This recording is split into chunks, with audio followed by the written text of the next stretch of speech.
Hi guys, just wanted to say a quick hello and wanted to show you how easy it is to work on this BMW. This is your 6 Series E64 and I can say it's just unbelievable. Like, let's look at this coolant pipe, alright? And every single bit, both ends, it's a bit blurred, sorry, but you can see it's all quick connections. So you just push everything on its place, everything come off so easy.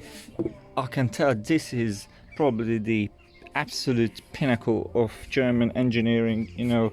Just take out all the screws, it all just comes apart and goes back together like a Lego. So if you ever played that when you were a child, I highly recommend to work on this car, because all in all, look, even the power, that's the coolant, all right, and you got the there's a separate distribution for like coolant, and then that's the engine oil cooler. That's a heat exchanger basically. Everything is with quick connections, you know.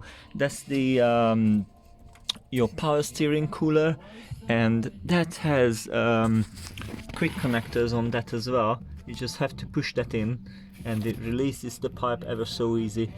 You got a drain point for the radiator, which some of these cars don't have nowadays. But you know, I just never seen a car put together the coolant system, all quick connections. You know, even the fuel, well, that's quick connector on most cars anyway, but you know, it's just, I'm absolutely chuffed how easy to work on this car. And also, which is very crucial, you got all this space between the engine and the cooler. You know, of course you got that fan on it still, but you know, it's just quick connections everywhere, nothing like C-stabs or anything. Absolutely fantastic. Gotta love this car.